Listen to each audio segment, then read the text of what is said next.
नमस्कार दोस्तों, career point bye वेगडॉल sir में आपका स्वागत, अभिनंदन। और आज जो हमारा दूसरा टॉपिक होगा वो होगा समास का पार्ट 2। पार्ट फर्स्ट हम पढ़ चुके हैं, इसका पार्ट 2 काफ़ी अच्छा रहा है और सभी बच्चों का जो फीडबैक रहा है, सभी स्टूडेंट का अच्छा। आज जो हम पार्ट 2 में जो पढ़ेंगे वो अंतिम 4 जो समास छूटे हुए थे। इससे पहले हमने अव्ययीभाव समास पढ़ा है, हमने तत्पुरुष समास पढ़ा है। तत्पुरुष समास के जो टाइप हैं जैसे कर्म तत्पुरुष या अपादान तत्पुरुष, ये सब हमने पढ़ लिए हैं। आज हम जो बात करेंगे, जो तीसरा जो हमारा समास रहेगा वो रहेगा हमारा द्विगु समास। राइट, तीसरा द्विगु समास है। अब इसमें जो है क्या क्या चीजें आती हैं देख लेते हैं।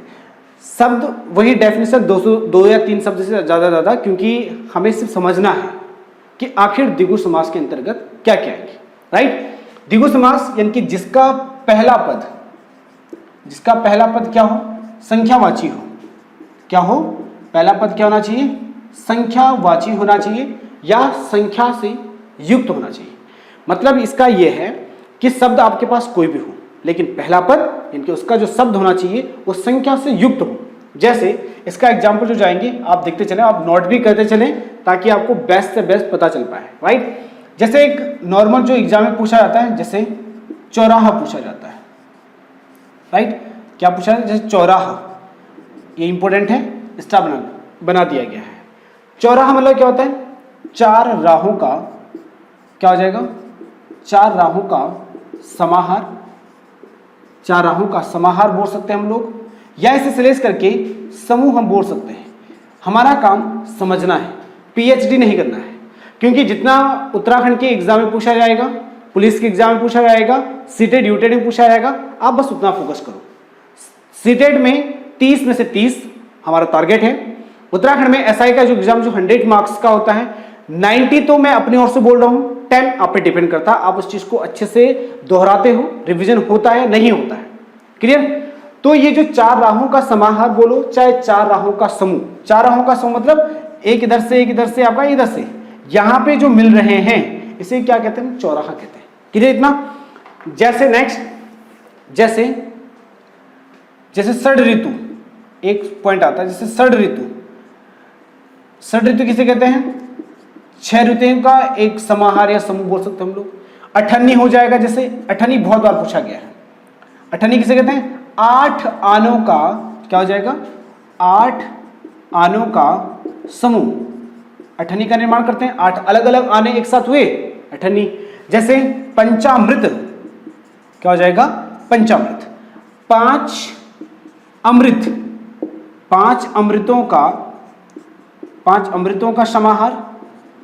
जैसे अब पंचामृत किससे बनता है, जैसे दूध, दही, शक्कर, घी और गौमूत्र, इन सबको, या फिर जो भी बनता है, पंचगव्य पंचामृत अलग अलग होते हैं।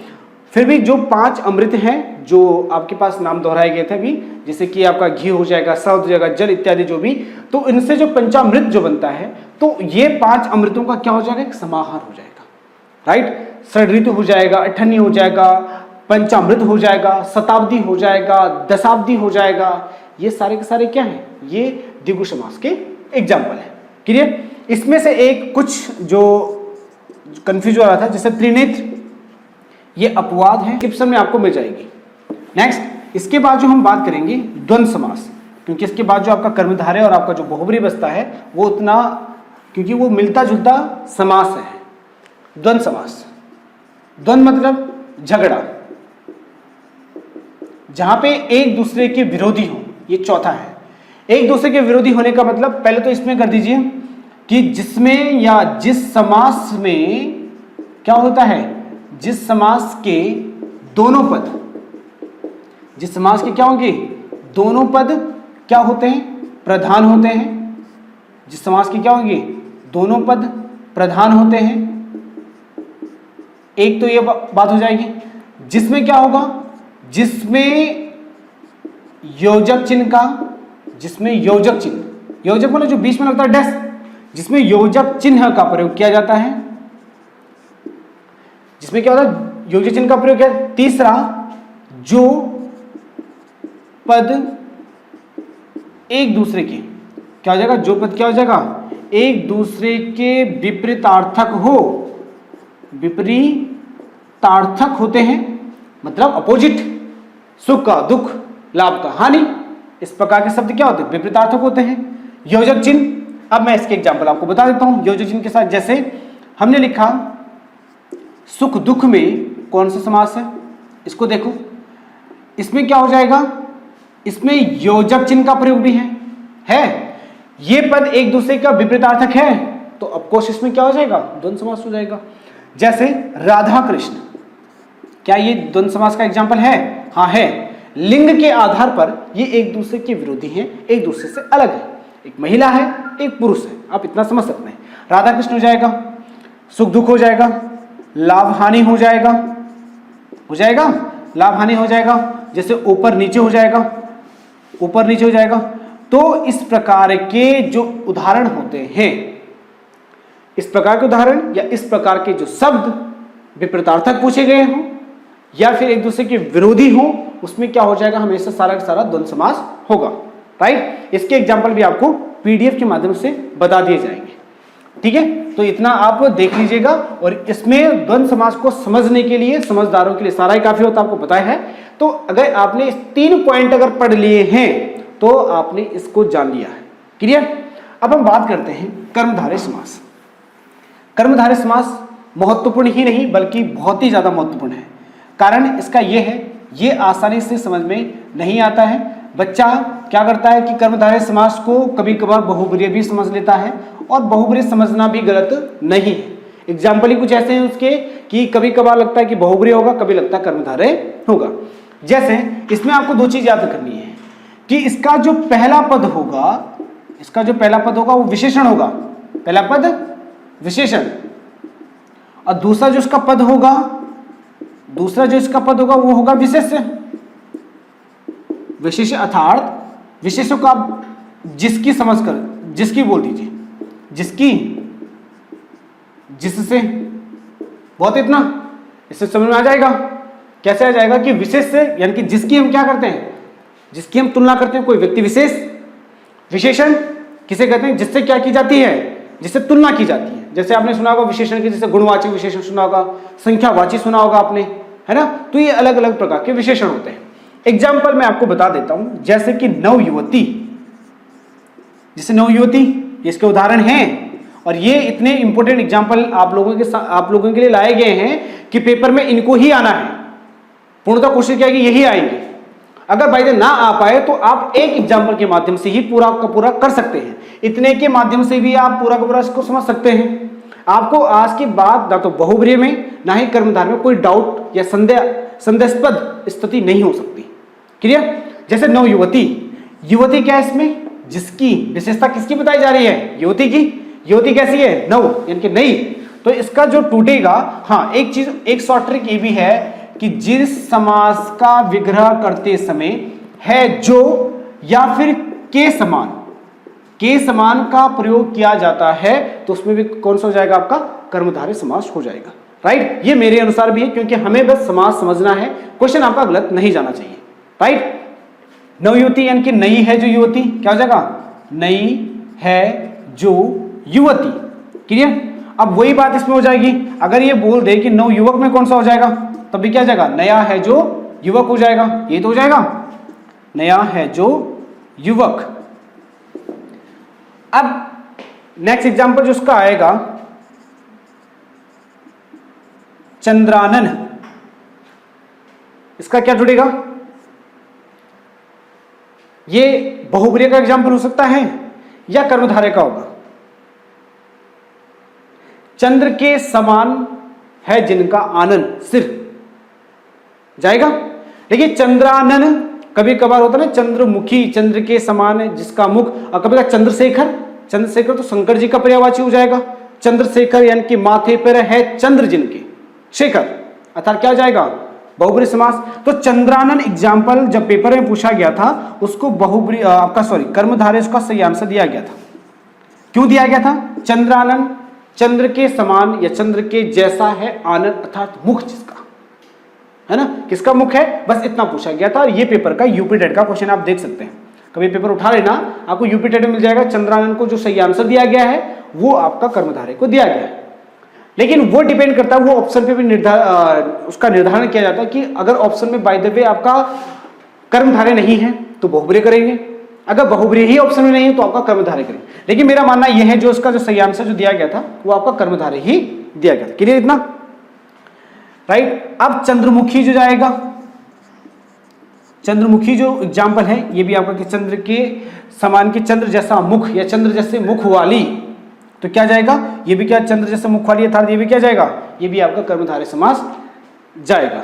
जैसे कुछ एग्जाम्पल, जैसे सत्पुरुष हो जाएगा, इधर देख लीजिएगा आप लोग इसको, जैसे सत्पुरुष, सत्पुरुष का क्या जाएगा, सत्य है जो पुरुष या सत्य है जो पुरुष, या फिर सच्चा है जो पुरुष, बातें की जानी है ना।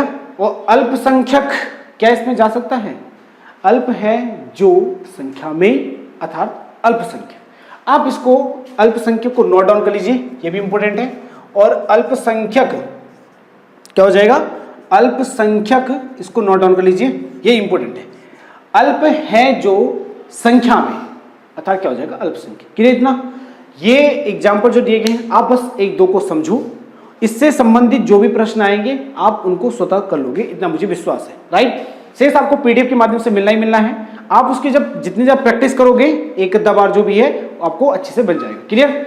अब सीधे आ जाते हैं हम लोग बहुब्रीहि समास, जो कि समास का अंतिम पार्ट है और अंतिम इसका मुख्य हो जाएगा, क्योंकि ये जो पूछा जाता है जो बहुब्रीहि समास जो है ये लगातार पेपर में आता भी है और ये इंपॉर्टेंट भी है। कृपया करके आप इसको आगे से इंपॉर्टेंट जरूर करें क्योंकि क्वेश्चन यहीं से बनना है। क्लियर? इसमें जो डेफिनेशन क्या बनेगी, जिसका कोई भी पद प्रधान नहीं होता अर्थात जिसका केवल अपना अर्थ हो या फिर ऐसा अर्थ हो कि वो किसी तीसरे को डिनोट ही कर दे। जैसे मैं बता देता हूं, जिसका कोई अर्थ ना हो, जिसका कोई या जिसका अपना कोई अर्थ ना हो, ऐसा लिख सकते हैं, जिसका अपना कोई अर्थ ना हो तथा संपूर्ण पद किसी तीसरे को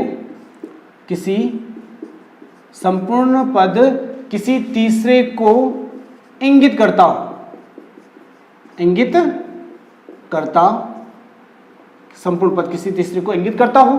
अब इससे आप क्या समझें, अब मैं आपको बता देता हूं। बहुब्रीहि समास शब्द तो होना चाहिए, जैसे कि मैं यहां पे लिख दिया हमने पंकज, एग्जाम्पल के तौर पे हमने लिखा पंकज। क्या पंकज का अपना अर्थ कुछ है? क्योंकि ये रूढ़ शब्द है। रूढ़ शब्द वे शब्द होते हैं जिनका कोई अपना कोई अर्थ तो नहीं होता।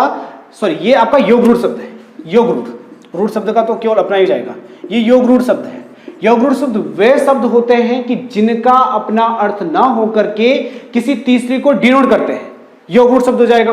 पंकज मतलब पंक वाला होता है कीचड़, क्या होगा, पंक वाला क्या होता है, कीचड़। कि ज मतलब होगा उत्पन्न से संबंधित कर दीजिए आप, कीचड़ में उत्पन्न हुआ है जो, या कीचड़ से उत्पन्न होता है जो, अर्थात क्या हो जाएगा, कमल। तो पंकज शब्द का अर्थ क्या हो जाएगा, यहां से कमल से हो जाएगा।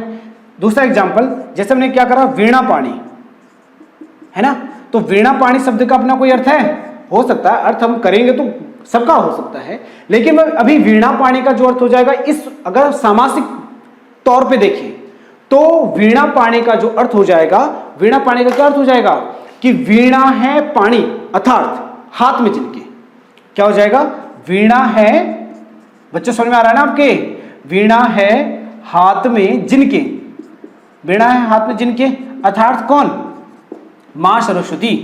किसके इंगित हो रहा है ये, मां सरस्वती के इंगित हो रहा है ना।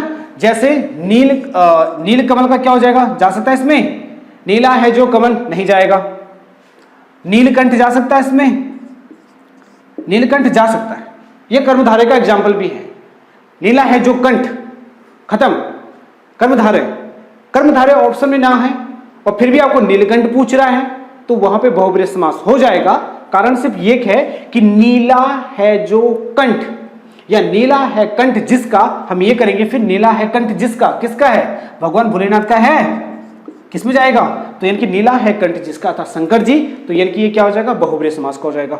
नेक्स्ट, जैसे दुर्गा सप्तशती भी इसका एग्जाम्पल है, क्योंकि दुर्गा सप्तशती पुस्तक का नाम है, सीधे सीधे तीसरी ओर जा रहा है ना। इधर से क्या हो जाएगा आपका माखन चोर जाएगा इसमें। माखन चोर किसको बोलते हैं, भगवान श्री कृष्ण को बोलते हैं, माखन को चुराने वाला।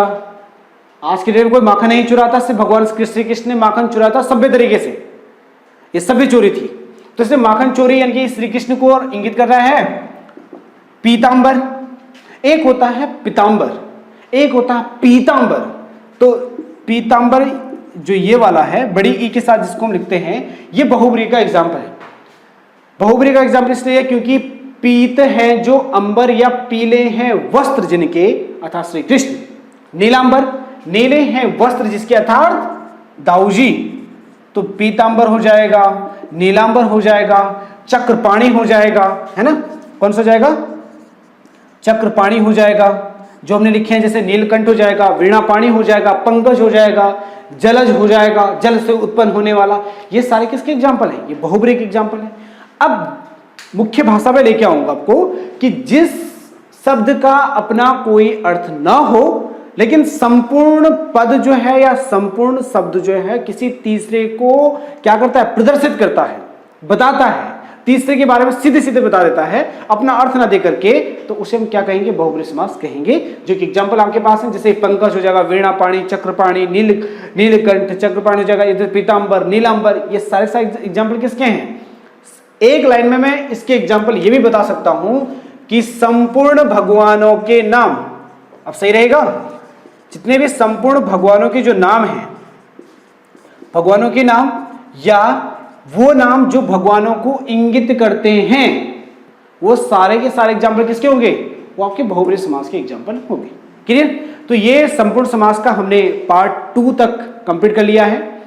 इसका पीडीएफ डिस्क्रिप्शन में आपको उपलब्ध हो जाएगा और अच्छे तरीके से उपलब्ध हो जाएगा, जिसमें कि आपको क्रमबद्ध तरीके से एग्जाम्पल दिए होंगे। प्रत्येक समास के कम से कम 10 या 20 एग्जाम्पल दिए होंगे। आप उनको डिस्क्रिप्शन से डाउनलोड जरूर करें और उसकी प्रैक्टिस करें, ताकि जो है आप उसे अच्छे से तैयार कर सकें। क्योंकि हमारा फोकस जो है 2021 में उत्तराखंड में आने वाले जो एसआई की पोस्ट, पुलिस की पोस्ट और उसके बाद जो दिसंबर 2020 का सीटेट का नोटिफिकेशन जो बचा हुआ है, यूपी टेट का जो बचा हुआ है, इनके लिए 30 में से 30 लाने का हमारा टारगेट रखा गया है। राइट। यदि आपको ये वीडियो अच्छा लगता है तो कृपया करके हमारे channel career point by Vivek Doval sir को लाइक करें, शेयर करें, सब्सक्राइब जरूर कर दें, बेल आइकन को जरूर प्रेस करें। यदि अच्छा लगता है तो बिल्कुल कमेंट जरूर करें, ताकि इससे हमें ये पता चले कि हमारे द्वारा जो किया गया जो कार्य है वो अच्छा है या नहीं है। राइट। सभी का